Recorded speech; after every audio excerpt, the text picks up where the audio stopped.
Hey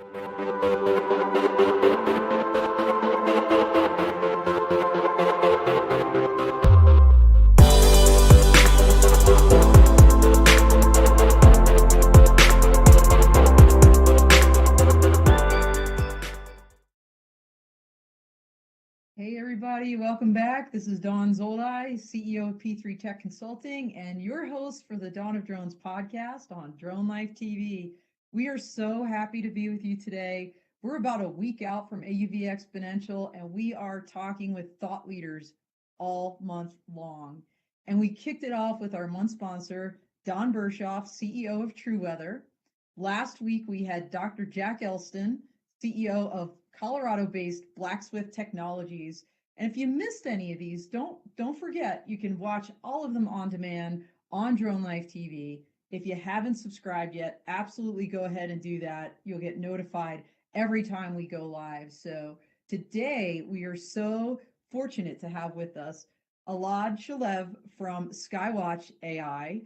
They are the leaders in drone insurance. And you're probably thinking, drone insurance, how's that a leadership issue? Well, it is, because if you're concerned about risk management, if you want your business to be successful, this is one of those things that you have to have aligned with your business plan. So Elad, welcome.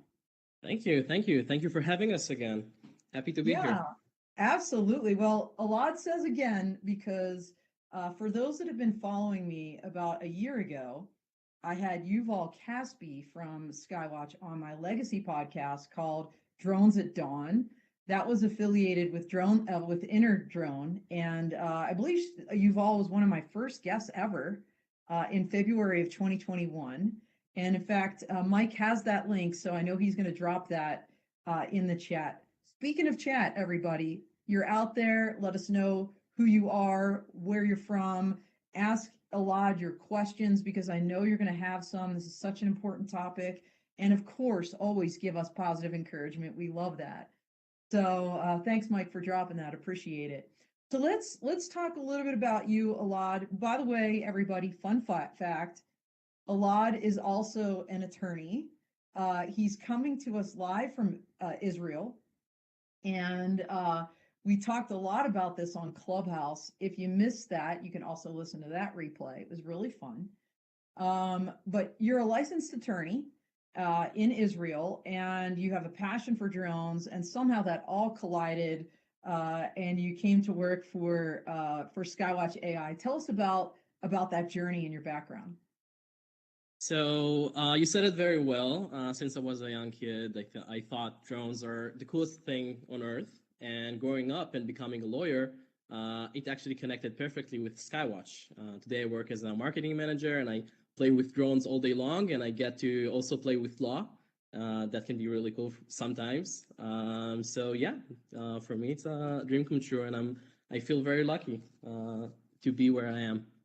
You know, it's funny because people even ask me a lot, like, what are you doing now in your company? And I tell them what I do, you know, the podcast, the writings. And they're like, but wait a minute, you're a lawyer. And I'm like, yeah, guess what? I've been advocating my whole life. Like, that's what I do. I love writing. I love speaking. So it makes sense to me that you're a marketing manager for Skywatch, because I completely relate to that.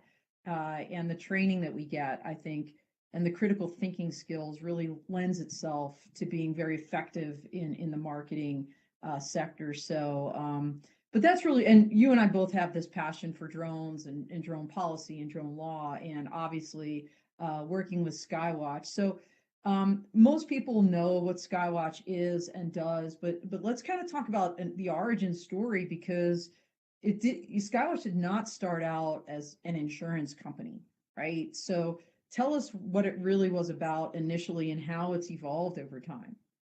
Right. So Skywatch was established actually back in 2018. And as you said correctly, we're not an insurance company at all. We were established as a startup company, a high-tech company here in Israel. And we basically tried to make drone insurance something that makes sense. Back in the days when people wanted to insure their drones, and when traditional insurance companies tried to offer insurance, it was sometimes so expensive that you could pay more for the drone insurance than you paid for the drone itself. So pretty ridiculous. What Yes. we did is basically use technology, analytics, telematics to get much better assessment of the risks behind drone operations, like to get actual data. And thanks to that data, we were able to offer much more reasonable rates and to make drone insurance something that it's much more customized also. Since we were able to monitor the different factors of risk, we could actually break the policy and let people choose what they want, not what the insurance company wants them to do. So they can choose whatever they want, the amount of liability, do they want hull coverage, medical expenses, they can choose and build something that is customized to their needs in few clicks on our website. Obviously, everything is digital, and I mean, we are a startup company. You can do it online through any device. And the bottom line is that we made drone insurance something that is very simple. You can just, any drone operator, wherever you are, you can just, without worrying too much about insurance, 2-3 minutes on our website, and you're good to go. You can fly with peace of mind, and that's what it was all about. Well, I love that. I mean, AI is in the title of your company, right? And we see AI being so effectively used throughout drone operations for so many different purposes, like Jack Elston was talking about last week and how it assists him with visual, kind of detection for beyond visual line of sight. I love how you all took this AI and grabbed the data, which we all know is king in this industry, and used it to understand this industry and the risks. So that's a great segue, Elad. Let's talk a little bit about the industry. And really, just kind of from where you sit, let's not talk about the accidents and incidents yet. Let's talk about the industry in general and some trends, let's just say over the last year up till now, that you're seeing from your perch. So there's a lot of trends, and actually we gathered some insight data that we'll share with you later on. But one interesting trend that I can mention very quickly is actually fleets. We see more and more commercial use of fleets. They're growing in number, they're growing in quality, so better drones. And it's actually, I mean, I see it as a very interesting trend actually that might challenge not only the drone industry but actually a lot of industries. And it is, I mean, especially interesting from the insurance perspective. So that's an interesting trend to note, definitely. Well, it makes a lot of sense because what we're seeing in the industry, I think globally, are regulations trying to catch up. We know they're always a little behind. I just mentioned beyond visual line of sight. That's a big one to many operations. And also this, I will call it, the drone in the box solutions that we're seeing more and more being employed for a wide variety of use cases, whether it's critical infrastructure inspection or, precision agriculture. So this idea that companies, businesses, organizations are moving more towards a fleet concept as opposed to having one drone, three drones, and one pilot makes a lot of sense to me. When we talked in Clubhouse, we also talked about kind of this related trend of more sophisticated equipment and Right. technology. Tell us about that a little bit more. Right. So what we're seeing, and that's actually pretty shocking, since 2018, the average cost of a drone insured in Skywatch got up by 30%, more than 30%. Used to be almost $300. Today it's more than $400. So it's a huge increase. And it tells us a lot about the industry, about the drones out there, and mainly about the operators, the pilots that are actually using much more sophisticated equipment. They invest more in what they do. They buy better drones that can do much more complicated operations. So that's a very interesting thing to see. And a trend that I mean can tell us a lot about the industry and how it's actually maturing during time. Yeah, and I would assume a lot that, with the, as you said, more sophisticated equipment, we're seeing more, kind of advanced operations, that Right. there would be a related sophistication of some of the pilots that are out there in terms of their experience and again the type of things that they're doing with these more expensive drones. It seems to me, just from where I've been sitting and kind of watching as well, just like you, that drone delivery is one of those use cases that really, no pun intended, took off, especially during COVID, right? During this pandemic, we've all been kind of living under in the last couple of years, the idea of drones as the ultimate social distancer. So, are you seeing that as well, Elad? This idea that the pilots themselves are getting a little bit more sophisticated in maybe even how they're interacting with you and your company? Yeah, 100%. We see it all the time. Going back to our insight data, we see that like by the way that people build their policies, they are doing much more complicated operations.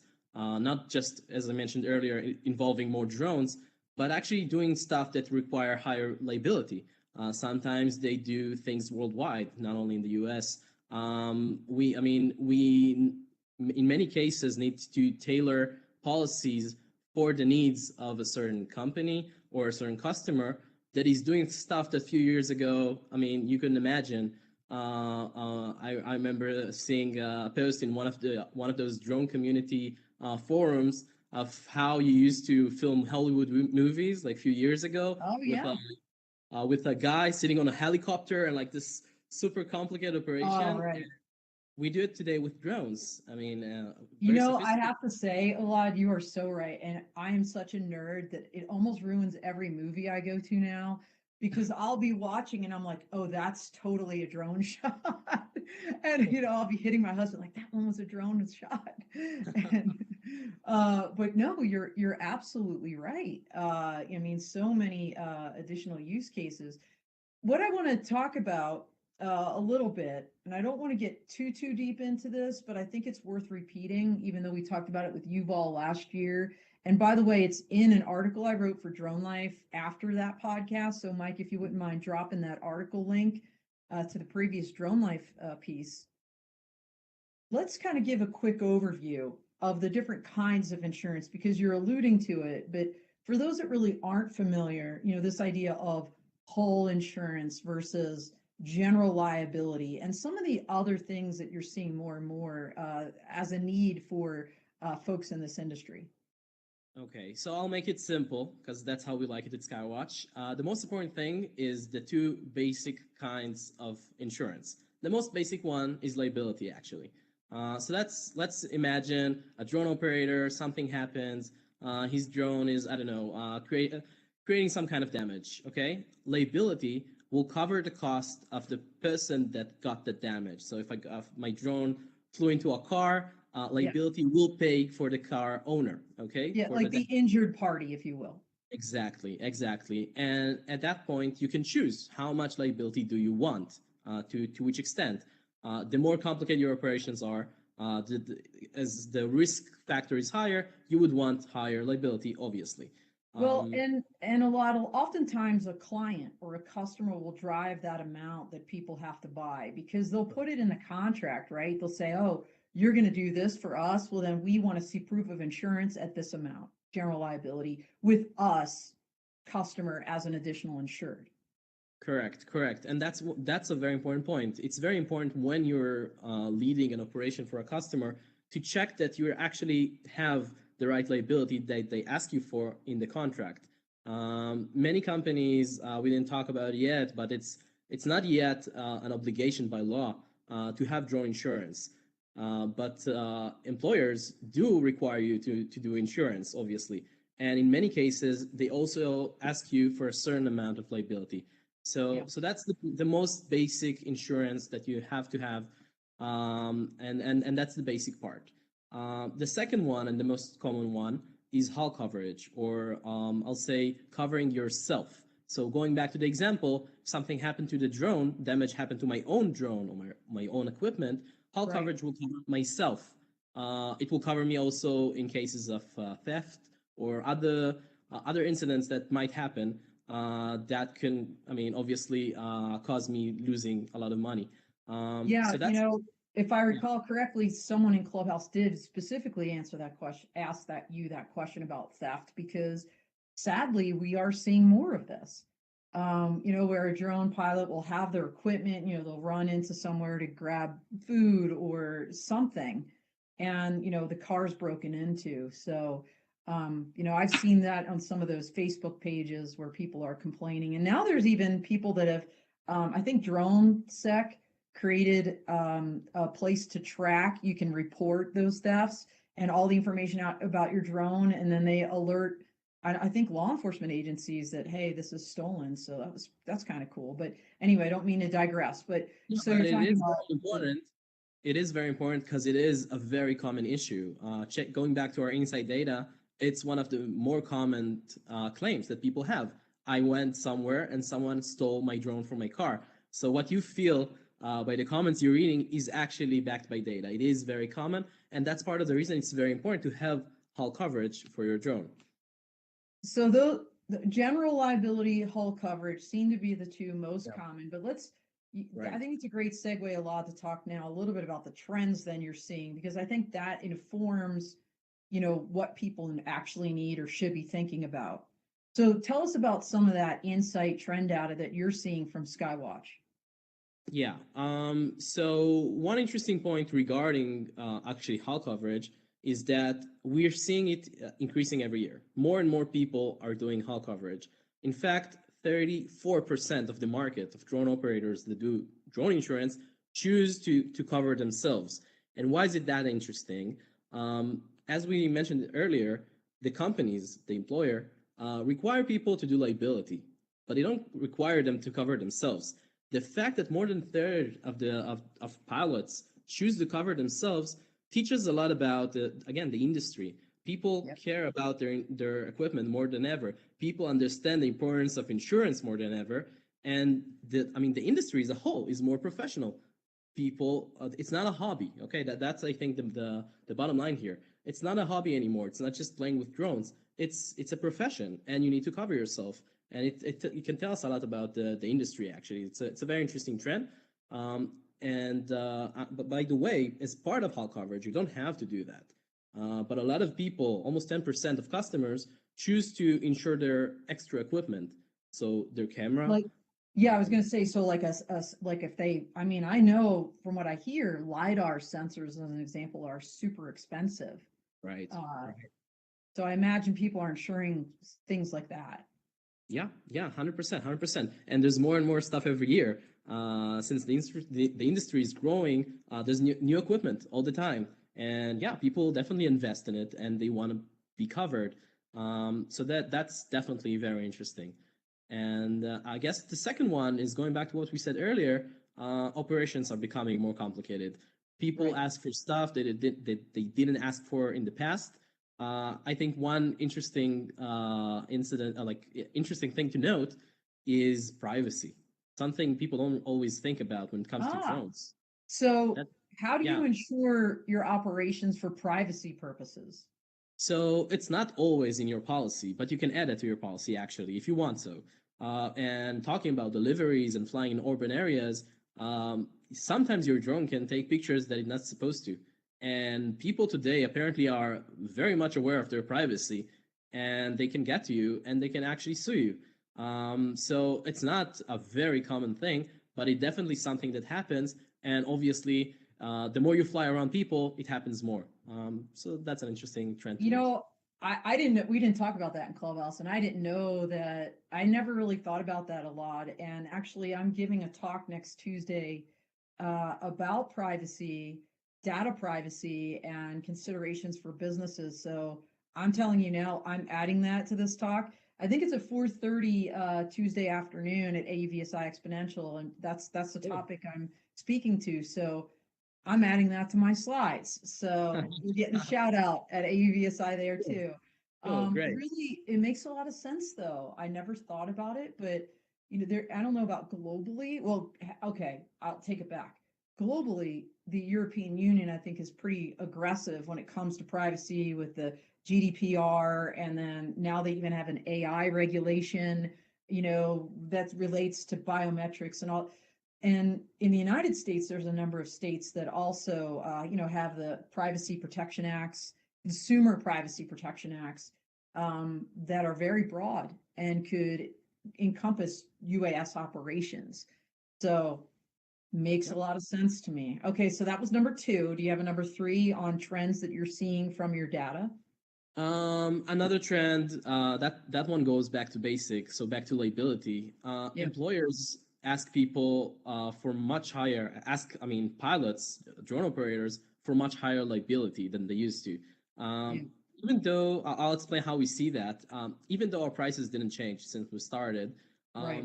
we see an increase in the average pay that people that drone operators choose to pay per month for insurance. So that the amount they Interesting. invest in their insurance, it used to be around $30. It's around $100 today. And again, it's the same price. The only reason that it's higher is because people are actually choosing a wider coverage. So they're Right. not doing the basic minimal coverage. They're doing much more. And in Yeah, many cases, it's because the employer is asking them so.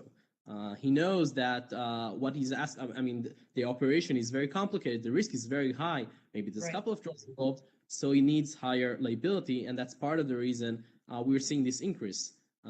So again, very interesting. And again, showing the responsibility that we as an industry are developing and getting better at.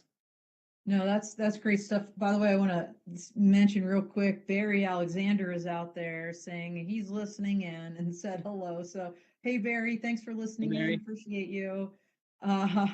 If you have any questions, Barry, or anybody else out there, drop them in the chat. We'll absolutely get to them because, Elad fielded a number of questions on Clubhouse. They're really excellent questions.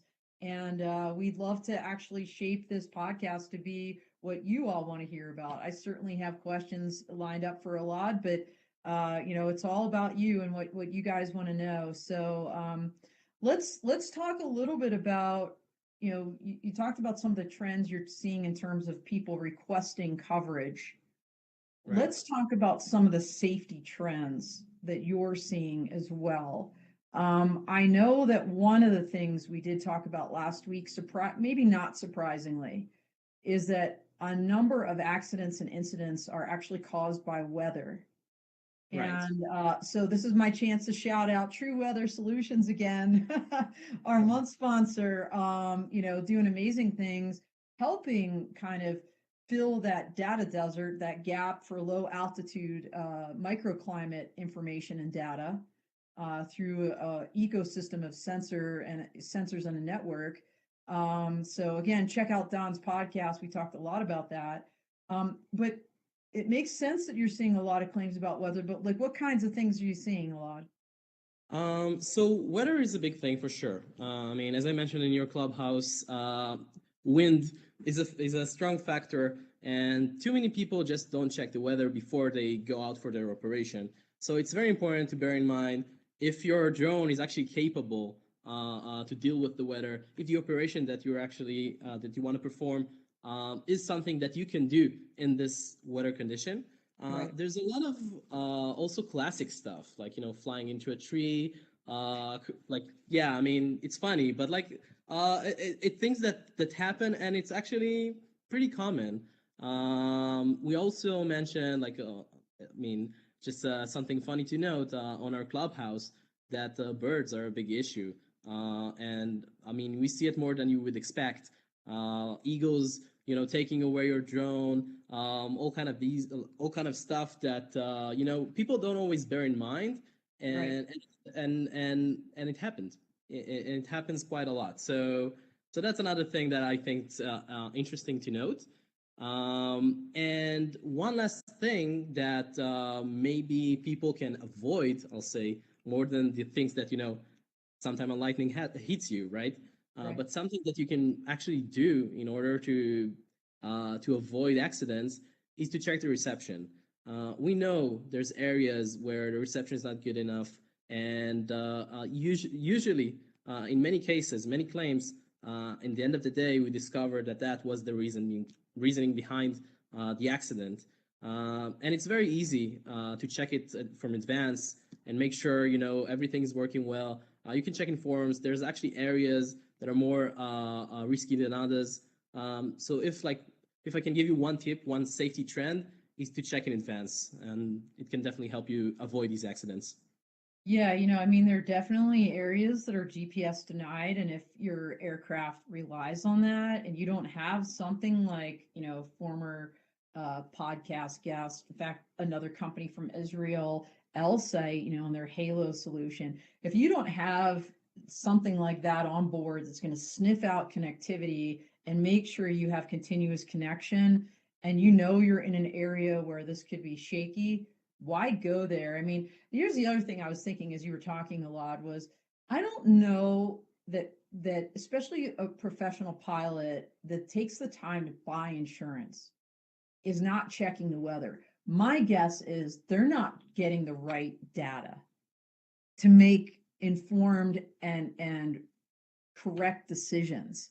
Right. So again, back to true weather, but they're going to have a weather summit, I think, on Monday, also at AEVSI, and Don and a bunch of folks. Actually, Jack Elston will be there. Of course, it conflicts with my event, which we'll talk about later. But no, I mean, weather is so important, and when you think about it, if you're taking the time to buy insurance, these are things, your connectivity, the weather, those all absolutely have to be on the checklist. You have to have the right, apps, the right applications, the right technology on board to make sure you're doing this right. So, yeah, that 100%. yeah, We absolutely. also have our own app, by the way, Skywatch app, that can actually help you and give you feedback on the way you use your drone. And so, I mean, you can obviously get your insurance through the app, but that's like another nice extra to have. You can get info about the weather. So, I mean, every app is good as long as you know what to look for, and Yeah. I mean, it's a good source. Yeah. But that's another option. So that's an interesting, going off script here a lot, so bear with me. I don't know the answer to it because we didn't talk about it in advance, but No worries. do you give like credit or special points for people that work with you, almost like some of the traditional insurance companies do with cars, where if you're, a value driver or something, you haven't gotten in accidents, you don't have any tickets within a certain amount of time, they'll shave a couple of dollars off of your premium or your the cost of that insurance for you. Do you have something like that? We have, and we have even something more sophisticated than that. I mean, we are a startup company.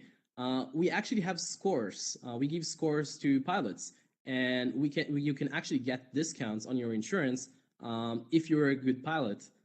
So it's not just for being a loyal customer. We also have that, and obviously, if someone is doing like annual insurance and wanna move to like to another year, he'll get discount for sure. But we're doing more than that. We're giving you discounts because you're a safe pilot. So that's a nice extra that again you can do with our app. So it's almost like you're giving them a credit score, but you're giving them a drone pilot score, Yeah. and then giving that's really cool, Yeah. that you do that. And it's well, there's a lot of good reasons to do it, right? Number one, it's incentive for people to remain safe because there's now a double financial incentive, Right. right? The rates aren't going to go up. In fact, they'll go down, Yeah. and so, yeah, no, that's really cool, really cool. Yeah. All right. So let's see. Were there any other, let me ask you this, since we're talking about some of these trends, some of these accidents, and some of them are funny, but really at the end of the day, it's not, if someone gets injured or, of course, property is damaged, even if it's your own drone. Um, are there any troubling trends, any trends that you would say, huh, this is concerning? And, as someone watching the industry, like sounding the alarm, like, hey, if you're out there flying, this is something, besides the weather and comms, that you guys need to be thinking about. Yeah. So I'll say something that I'm seeing all the time and I'm hearing all the time, and it happens especially with new drone specialists, drone operators. The problem with insurance, and maybe I mean, as a lawyer, you'll feel it from other aspects also of law. The aha moment is only after things happen. Okay, so Oh, people don't really understand what can happen, or they don't feel the importance of doing insurance until something happens, and it mm, happens a lot, especially with I mean, with people that are new to the industry and they're just starting. And again, they're thinking about drones as a hobby, maybe something that they're doing a bit more professionally, but they're not thinking about insurance. And then things happen. So Oh, that's so when you say this, like, okay, I've just crashed my drone, aha, I probably need insurance, and then they call you after the fact? that will be too late. But then for next time, he'll do insurance, and he'll be. I mean, these are the best customers. We don't need to explain a lot. They call us, and sometimes they just say, this and this happened. I just want to be completely covered. Like that's what I want. I don't want it to happen again.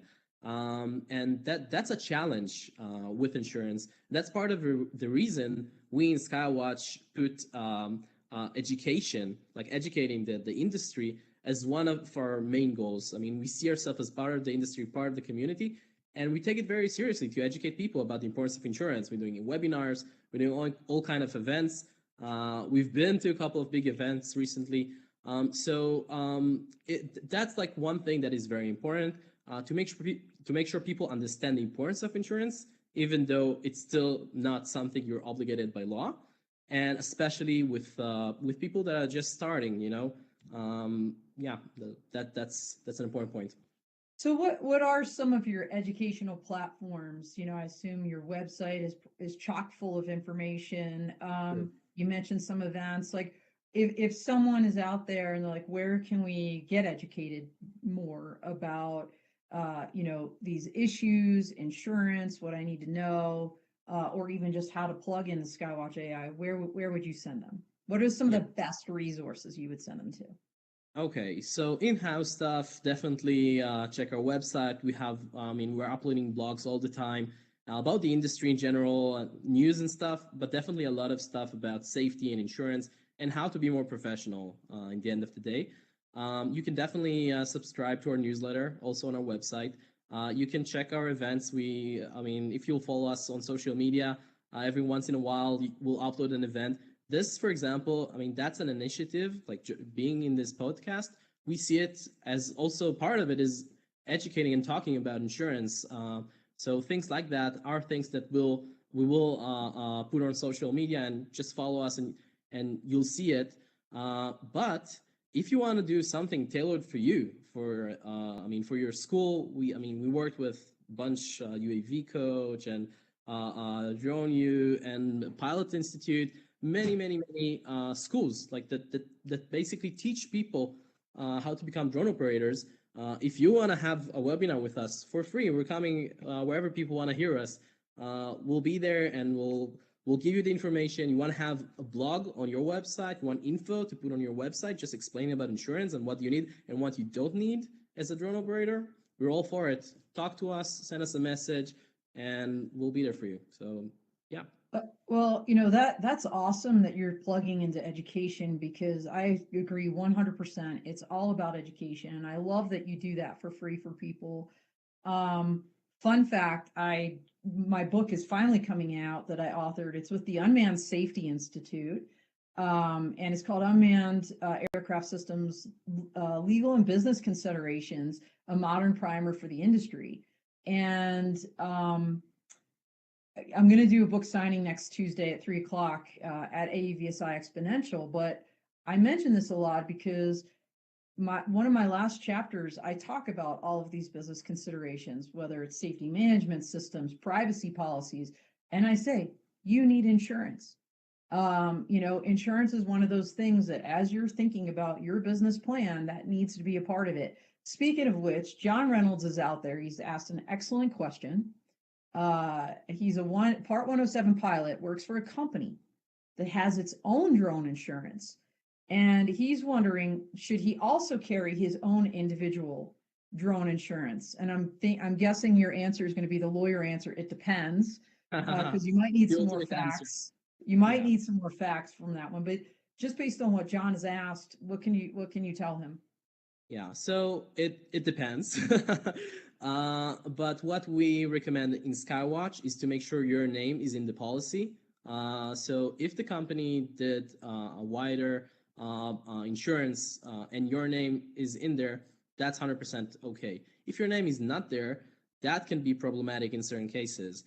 So it is very important to check that.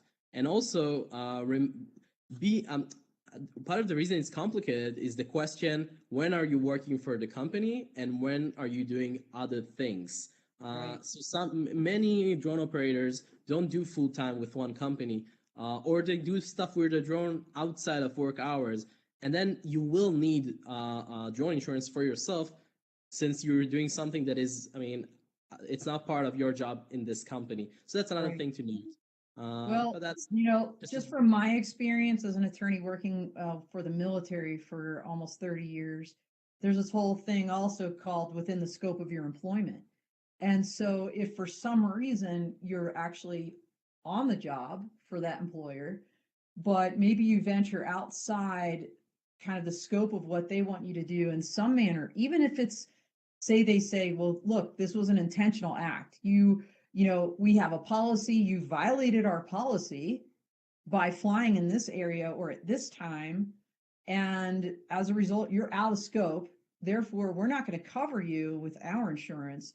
I think that could leave people in a bind too. So, this idea of really, I agree with you 100% there too, Elad, is ask those tough questions of your employer, look to see their policies, see if your name is on it. If not, also see the scope and scale of that coverage, because it may not actually personally protect you, just depending on what the language is. So, always good to review it. And a lot, if John wanted more information, could he call you and say, here's what I learned. Can you walk me through this? And then you or someone from your team could help him. 100%. We have top-rated customer support with great people in the States and in Israel. So you can always call us. We have chatbots on our website. We have emails. Basically, any way that is comfortable for you, you can talk to us, ask your questions. We'll answer as soon as possible and give you not the it depends answer, rather than the answer that is uniquely correct for you. So feel free, 100%. We'll be Awesome. happy. So, John, make sure you're calling them, and thanks for your question. It was really excellent. I'm sure other people have similar questions in their minds. Um, so we talked a little bit about how drone pilots can mitigate some of the risks that are out there, right? Checking the weather with the right app for the right information, making sure their connectivity is good, thinking about insurance, checking with their employers, see if they're listed. How else, what other tips, let's say, would you recommend, Elad, for pilots to mitigate their risks? I think that's, again, I'm going back to the lawyer mindset. Sorry for that, but it depends. It depends on the risk factor. It is very important before any operation to talk to the customer, understand exactly the needs, what he expects from you, and what you are actually capable of doing. In many cases, since drones are, I mean, it's very easy to do things on the spot, right? It's not a ship, it's a drone, and you can find yourself doing stuff that you didn't thought you'll be doing today. It is very important to make sure, again, that the insurance is correct to your own unique needs. Okay, I mean, the industry is so wide today. The difference between a drone that is being used for agriculture and a drone that is being used for, just shooting a movie, for example, I mean, that's a completely different thing. So the things that you need to worry about are very different. But in the end of the day, most claims that we hear, most things that we see in our data, unfortunately, are stuff that you can actually, with common sense, avoid. So again, just be very organized, talk with the client, understand exactly what he's expecting of you, check your equipment before. Many claims that we get are technical stuff. Now you're thinking, okay, that's a technical thing. That's because of the drone. That's because of the company.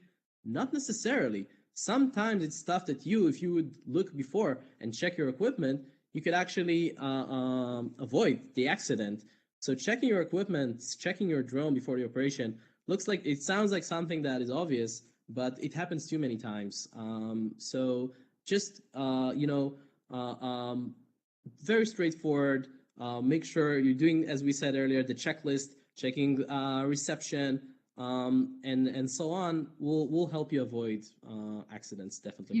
It seems like so obvious, but it's almost like your best defense is that you followed the regulations, right? In other words, Part 107 for in the US and the FAA's advisory circular, 107-2A has some great maintenance checklists in there, some other checklists. If you've got them printed out, they're in your binder, you're running through that before you do an operation, you physically have a list, you can check it off. I mean, look, I spent years in the United States Air Force. No maintainer, no pilot is going to hop in the plane and fly unless they have run that checklist and can show that they ran that checklist. So I think just doing that, it just makes a lot of sense. We have a great question here from Drone Diva Desi Eckstein is out there from California. Yes. She's big in women and drones, has her own Oh, we coffee love connect women and drones. Tuesday. Desi, yep. Everybody knows Desi. She says having the option to do an additional insured is great. What is the best way to print a copy? Because you talked a lot about, hey, I've got an app, we've got all these things that, it's very modern and technologically oriented. How can you print a copy?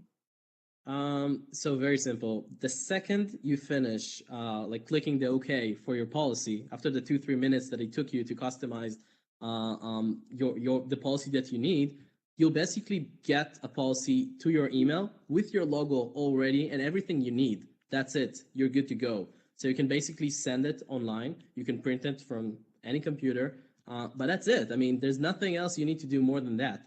You're covered. And if the insurance starts that second, you're covered from that second. So very simple.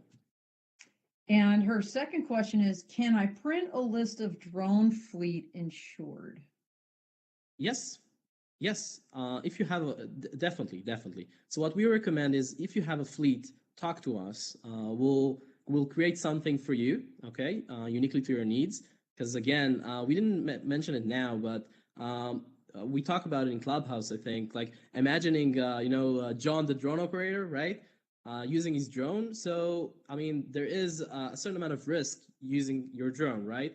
And the more time you're flying with your drone, and the more complex your operations are, the risk is becoming higher and higher, right? Now imagine many drones in the air, right? Let's take it a step forward. The risk factor doubling itself according to the number of drones in the air in the same time. So it's much more complicated than just a regular drone flying around. So talk to us. We'll tailor something for you. And yeah, you can definitely have multiple drones on the same policy and print it. Definitely. And if there's a one takeaway I'd say from everything we've talked about so far a lot is that if you have a question, ask it. Don't assume that's what they're there for. You can call them. By the way, thank you everybody for asking these questions. They were really great, but it just shows that people do have questions.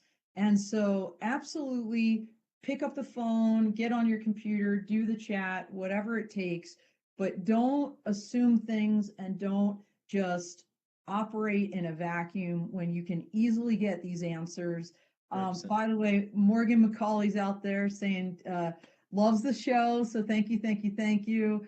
And my buddy Matt Higa, Matt is with Pineapple. Oh God, is it Pineapple? It's not Pineapple Express. It's like Pineapple News. They do every year they do the women in aerospace and aviation, the watch on LinkedIn, the top women in aviation and aerospace. And I know that process is ongoing for this year. I was blessed to be on that list last year. So thanks, Matt, from coming in and watching from San Francisco. Appreciate you and all the things you're doing to help the industry, you, Desi, and everybody else out there. So thanks so much. We are, oh my gosh, Elad, we are at 1 minute here, which is insane because I could talk to you all day long and clearly the audience is engaged and really interested in what you have to say. So let's do this. Why don't we kind of summarize here or give you the floor for your 30-second elevator speech on what you really want them to kind of take away from this episode and again, how they can plug into your efforts. Okay, so the most important thing for us, Skywatch, is to be part of the community. We came from the community. We didn't talk about our founders, the founders of the company. But we love drones, and that's where we come from. And we want to be there for the drone community. So we're doing it in multiple ways, again, like this channel. And part of it is webinars, is content that we're creating, and we'll love to cooperate with you. If you want to have some educational information, if you want to have an article, if you want to have something interesting with our data on your website, we're all for it, to work with the community and contribute whenever we can. Feel free to talk to us. Again, our customer support, you can see on Google, is top rated. And we're always happy to answer any question for free and give you the consulting that you need. Skywatch, in the end of the day, is a tech company. It's not an insurance company. We're here to change how insurance works. By the way, not only in drones, also in other industries, we're trying to make it something that's much more reasonable, much more customized to the needs of the customer, not the needs of the insurance company, with better rates, with great digital experience, without worrying too much. Bottom line, the change that we brought to the world is making drone operations something simple. We just want it to be something that you can do without too many worries, just to fly with peace of mind. So that's it. We're about flying drones, not about anything else. We're just here to help you do what you love without worrying too much. Well, I love what you just said there, Elad. You said the change that we brought to the world. And that's exactly why we have you on this podcast during Thought Leadership Month. So thank you for bringing that change. Thank you for educating people about the importance of this, for helping people grow their businesses, and reducing the risk in doing that. Because, we talk about public perception all the time, and the less accidents and the more good news stories we have out there, the more this industry will thrive. And you are a big part of that. So thank you, thank you, thank you. Really appreciate you. Had a blast on Clubhouse. Had so much fun today. So thanks for joining us. And thanks everybody out there. Real quick before we close, tomorrow join us on Clubhouse with Volatus Aerospace. So Glenn Lynch, the CEO, is going to join us. For those, again, that have been following this podcast, you probably realize Volatus has endowed the Above and Beyond series all year long on this podcast. And so we're going to talk with Glenn and some of the thought leadership that went behind that endowment. And of course, his new storyteller, Danielle Gagne, who came from Commercial UAV News. And so we'll be talking to Glenn tomorrow. Join us 11 a.m. Mountain Time on Clubhouse Drone Law Connections. And then Glenn will join us live at AUVSI Exponential from the floor next Wednesday for this podcast, same time. Same place for you, but different location for us. So thanks again. Thank you so much, Elad. Thank you, everybody out there, out here. And of course, perfect with this theme, fly safe.